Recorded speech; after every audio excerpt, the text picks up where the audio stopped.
print, email, Facebook, Twitter. More Victorian domestic violence reforms. Government told to focus on long-term changes. So far today, police in Australia would have dealt with on average 619 domestic violence matters. Learn more about these numbers. Share tackling family violence in Victoria needs to be more about long-term systemic reforms rather than ticking off recommendations from the Royal Commission, the man charged with monitoring progress has told the Andrews government. The Labor government has also been urged by the state's Auditor-General to fund more frontline child protection workers and look after the mental health of its current staff who are exposed to the same mental traumas as emergency services. His first report to the state parliament, Family Violence Reform Implementation Monitor Tim Cartwright, found that planning has been insufficient for a reform of this size. While I acknowledge that the harm caused by family violence requires urgent action, this urgency must be balanced with planning and ensuring the long-term effectiveness of the reform and the best possible outcome for victim survivors, Mr. Cartwright said. The government's current work on the reform is overly focused on acquitting implementation of the Royal Commission's recommendations. The Family Violence Royal Commission and fulfilling its 227 recommendations is a signature policy for Premier Daniel Andrews. It has allocated $2.4 billion to tackle the problem. Victim survivors need to be consulted. Mr. Cartwright, a former Victorian Acting Chief Police Commissioner, emphasised that a whole-of-government approach to reform needed to be taken to achieve Labor's 10-year goals. One challenge, he found, was that there was a lack of project management expertise in social policy.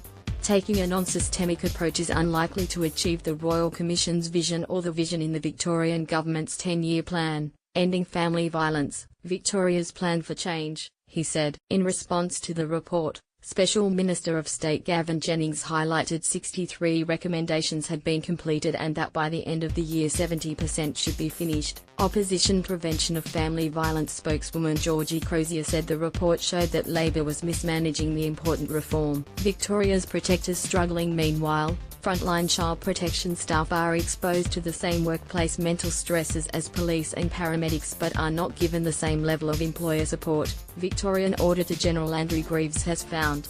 Like police, emergency services and youth justice, child protection is frontline work that is highly complex and requires specialist skills, and frontline workers are considered to be at particular risk of developing mental health issues, the report stated. CPPs struggle to maintain good mental health in the face of unreasonable workloads and inadequate organisational support.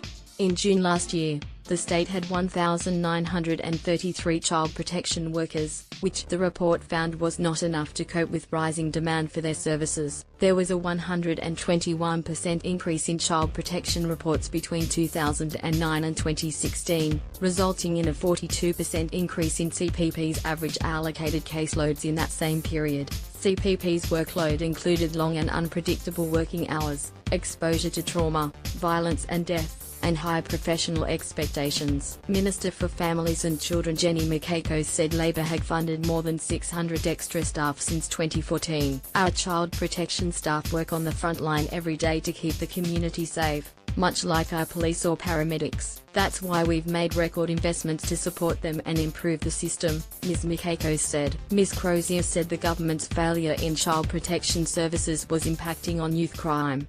Too many children from child protection services are ending up in youth justice facilities, she said. Staff also reported that it was hard to have pride in their work because of negative portrayals in the media.